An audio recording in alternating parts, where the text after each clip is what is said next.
उत्तर प्रदेश के सीएम योगी आदित्यनाथ ने गुरुवार को कहा कि सनातन धर्म पर अतीत में हुए कई हमलों से इसे कोई नुकसान नहीं हुआ और आज भी सत्ता के भूखे किसी भी परजीवी प्राणी से इसे कोई नुकसान नहीं होने वाला है। उनका ये बयान तमिलनाडु की सत्ताधारी डीएमके नेता उदयनिधि स्टालिन द्वारा सनातन धर्म को पूरी तरह खत्म करने वाले बयान के बाद शुरू हुए विवाद के बीच आया है। सीएम योगी आदित्यनाथ ने अपने ट्विटर हैंडल से एक कविता रूपी कुछ पंक्तियां लिखते हुए कहा कि जो सनातन नहीं मिटा था रावण के अहंकार से, जो सनातन नहीं डिगा था कंस की हुंकार से, जो सनातन नहीं मिटा था बाबर और औरंगजेब के अत्याचार से, वह सनातन इन तुच्छ सत्ता परजीवी जीवों से क्या मिट पाएगा। दरअसल मुख्यमंत्री जन्माष्टमी के अवसर पर पुलिस लाइन में एक सांस्कृतिक कार्यक्रम में बोल रहे थे। तमिलनाडु के सीएम एम.के. स्टालिन के बेटे और पिता के ही कैबिनेट में मंत्री एम.के. स्टालिन ने अपनी टिप्पणी में सनातन धर्म की तुलना कोरोना वायरस और मलेरिया, डेंगू से करते हुए कहा था कि ऐसी चीजों का विरोध नहीं किया जाना चाहिए, बल्कि उन्हें नष्ट कर दिया जाना चाहिए।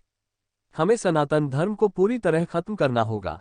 बिना किसी का नाम लिए सीएम योगी आदित्यनाथ ने कहा कि सनातन धर्म पर उंगली उठाना मानवता को संकट में डालने का कुत्सित प्रयास करने के समान है। सीएम योगी ने सनातन धर्म को सूर्य की तरह ऊर्जा का स्रोत करार दिया। उन्होंने कहा कि केवल एक मूर्ख ही सूर्य पर थूकने के बारे में सोच सकता है, क्योंकि यह स्वाभाविक रूप से थूकने वाले व्यक्ति के चेहरे पर ही वापस आएगा।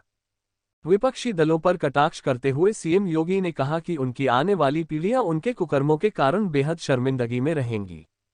उन्होंने इस बात पर जोर दिया कि हर किसी को भारत की परंपरा पर गर्व महसूस करना चाहिए। सीएम योगी ने कहा कि जिन्होंने भगवान को नष्ट करने की कोशिश की, वे स्वयं नष्ट हो गए। 500 साल पहले सनातन का अपमान हुआ था। आज अयोध्या में राम मंदिर बनाया जा रहा है।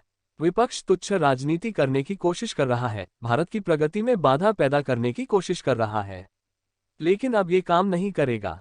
मुख्यमंत्री योगी ने कहा कि हर युग में सत्य को झुठलाने की कोशिशें हुई हैं। क्या रावण ने झूठ बोलने की कोशिश नहीं की थी? उससे पहले क्या हिरण्यकश्यप ने भगवान और सनातन धर्म का अपमान करने की कोशिश नहीं की थी? क्या कंस ने ईश्वरीय सत्ता को चुनौती नहीं दी थी?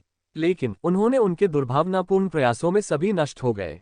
हमें यह नहीं भूलना चाहिए कि सनातन धर्म शाश्वत सत्य है, इसे नुकसान नहीं पहुंचाया जा सकता।